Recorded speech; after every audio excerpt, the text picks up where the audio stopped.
Hello बच्चों, तो आज हम लोग करेंगे एक्सरसाइज 4.1 का क्वेश्चन नंबर 4। क्वेश्चन नंबर 4 में दिया है how many lines can pass through, मतलब कितना लाइन पास हो सकता है वन गिवन पॉइंट। ए में दिया है वन गिवन पॉइंट, मतलब कि सपोज यहाँ पे एक पॉइंट दिया है तो इससे कितना लाइन पास हो सकता है। ये पॉइंट हो गया, तो इससे कितना लाइन पास हो सकता है। एक पॉइंट से बहुत सारे लाइन पास हो सकते हैं।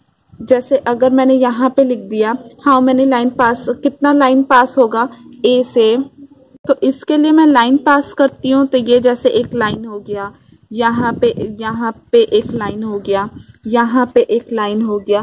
तो यहाँ पे देखिए मैं कितना भी लाइन पास कर सकती हूँ। जैसे ये वाला एक लाइन मैंने पास कर दिया, ये वाला एक लाइन मैंने पास कर दिया। ये चाहे तो मैं अगर चाहूँ तो ऐसे एक लाइन पास कर सकती हूँ। तो मैं कितना भी लाइन पास करती हूँ। तो इसीलिए कितना भी मतलब इन्फिनिटी, इन्फिनिटी मतलब काउंटलेस। तो इसका मतलब हुआ यहाँ पे आएगा काउंट। यहाँ पे हाउ मेनी दिया है, मतलब कितना लाइन पास हो सकता है वो पूछा है। तो मुझे लिखना होगा बहुत सारा, मतलब जिसको हम लोग नाप नहीं सकते, मतलब जिसको हम लोग बोल नहीं सकते। तो यहाँ पे मुझे लिखना होगा काउंटलेस। काउंटलेस हाउ मेनी को काट के लिखना होगा countless, COUNTLESS। Countless line can pass through one given point.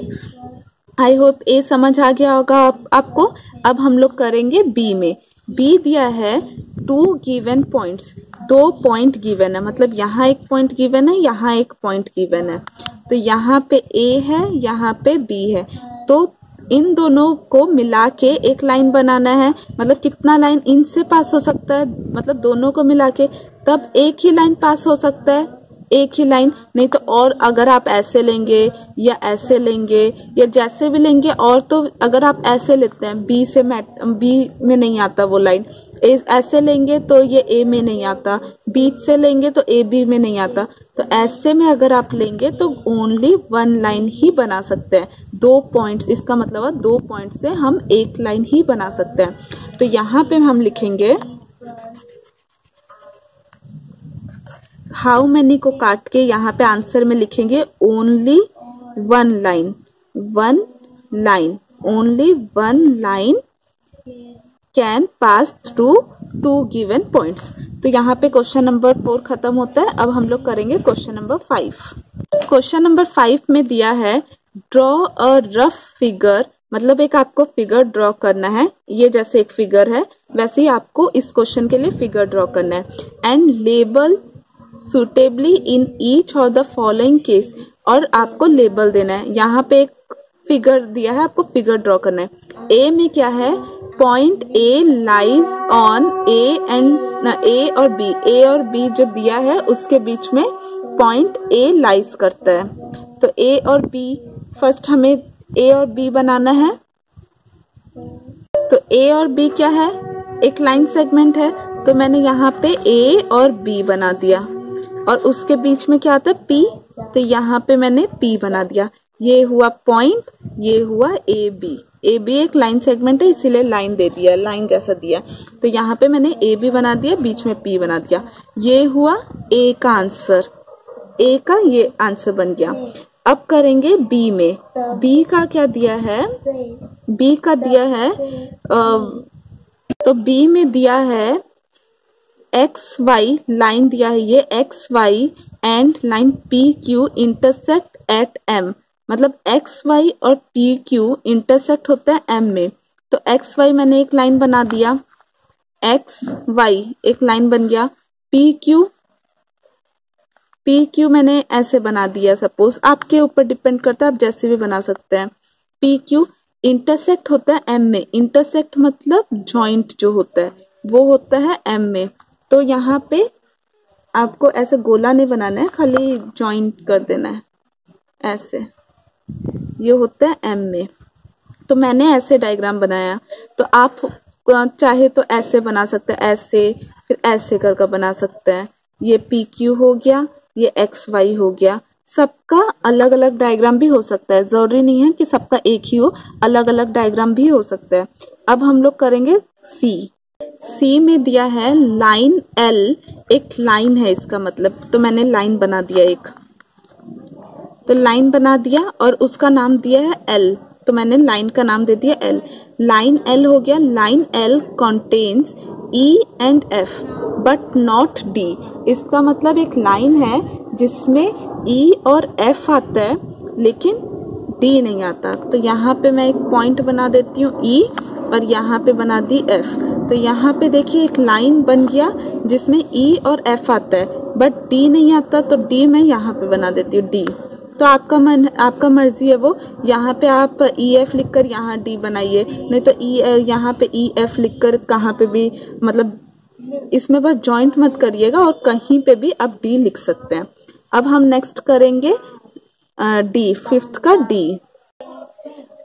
O P and O Q meet at O, मतलब लाइन ओ पी दिया है, लाइन ओ क्यू दिया है जो मीट कर रहा है ओ में, तो मैंने यहाँ पे ओ पी बना दिया, ओ पी लाइन है, ओ पी बना दिया और ओ क्यू उसी, मतलब ओ यहाँ पे, सॉरी ओ यहाँ पे है और पी यहाँ पे, ओ पी मैंने एक लाइन बना दिया और एंड ओ क्यू और एक लाइन है ओ क्यू, तो इस लाइन से मीट होगा क्योंकि यहाँ पे ओ भी है, तो ओ क्यू, यहाँ पे क्यू बन गया ओ क्यू,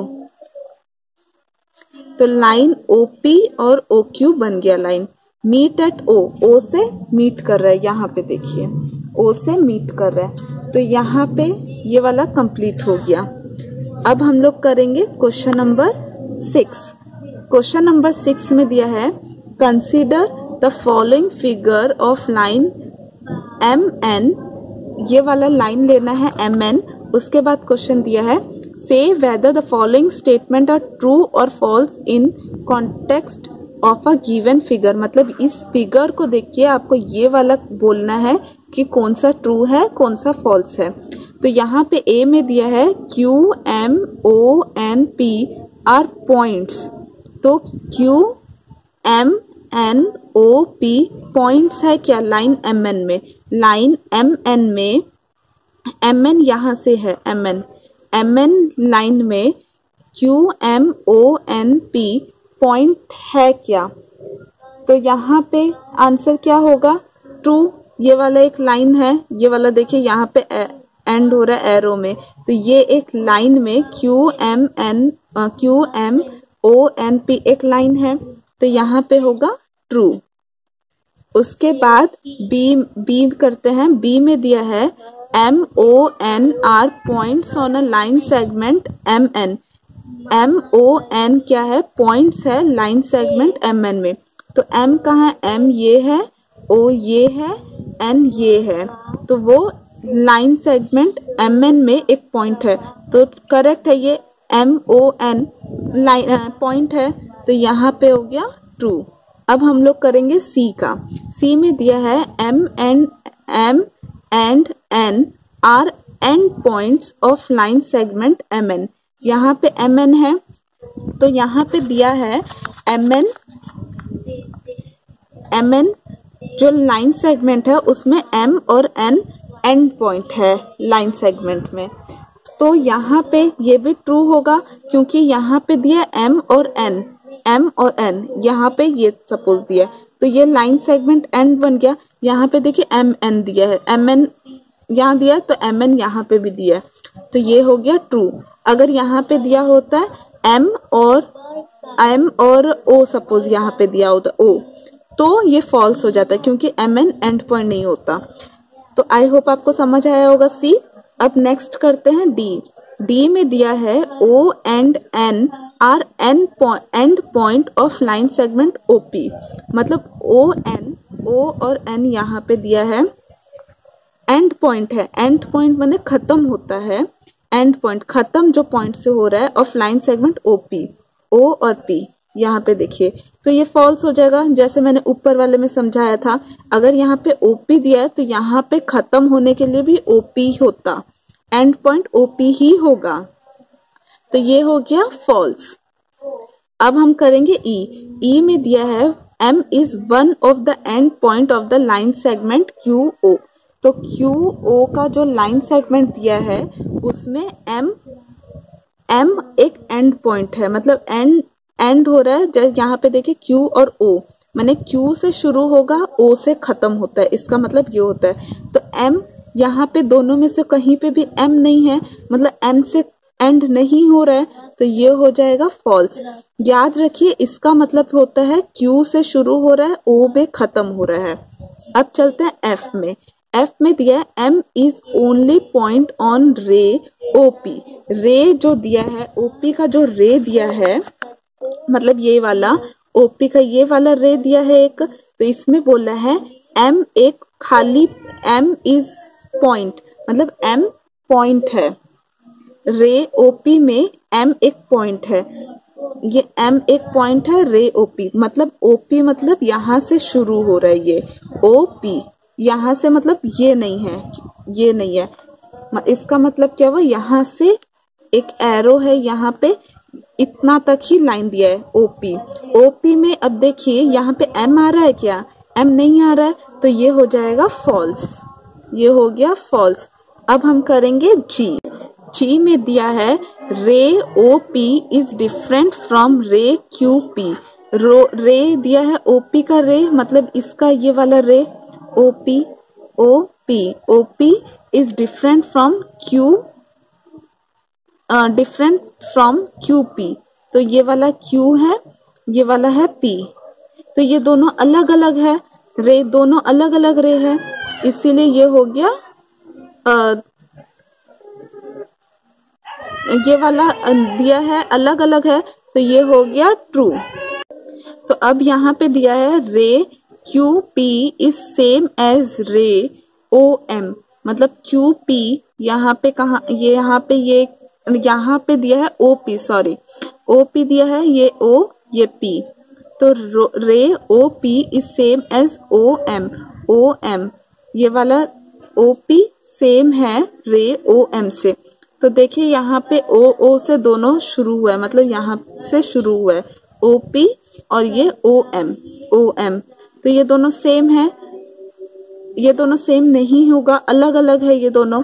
तो यहाँ पे ये हो रहा है, यहाँ पे इस साइड हो रहा है, तो ये दोनों अलग अलग है, डिफरेंट है ये दोनों। तो यहाँ पे ये सेम है क्या पूछ रहा है, ये सेम नहीं है, तो यहाँ पे आ गया फॉल्स, ये सेम नहीं है। उसके बाद दिया है ray O M is not opposite to ray O P.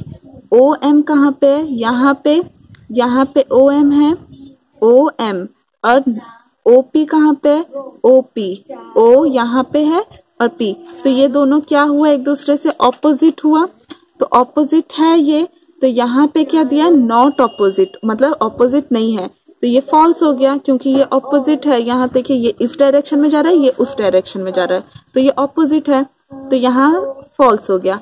अब चलते हैं जे में। जे में क्या है, O is not an initial point of OP. OP में ओ इनिशियल पॉइंट नहीं है, मैंने आपको ऊपर भी समझाया है। ओ मतलब शुरू होता है यहाँ पे, एंड होता है यहाँ पे। शुरू मतलब होता है इंग्लिश में इनिशियल पॉइंट, तो यहाँ पे क्या है, ओ इनिशियल पॉइंट है, तो यहाँ फॉल्स हो जाएगा क्योंकि ओ इनिशियल पॉइंट है। अब है के में दिया है N is the initial point of NP and NM. यहाँ पे मैंने आपको बताया था ये होता है इनिशियल पॉइंट, ये होता है एंडिंग, जहां से एंड होता है, मतलब एन होता है शुरू होता है एन से, एंड होता है पी से। इस केस में एन होता है, एन से शुरू होता है, एम से एंड होता है, तो ये दिया है एन से शुरू हो रहा है क्या, एनपी और एनएम, देखिए दोनों एन से ही शुरू हो रहा है, इसीलिए ये हो जाएगा ट्रू। तो आई होप आपको एक्सरसाइज 4.1 समझ आया होगा। अगर आपको कुछ डाउट है तो कमेंट सेक्शन में पूछिएगा। अगर आपको वीडियो पसंद आता है तो लाइक करिए, अपने फ्रेंड्स के साथ शेयर करिएगा, और अगर आपने अब तक मेरे चैनल को सब्सक्राइब नहीं किया तो प्लीज सब्सक्राइब कर दीजिएगा। Thank you.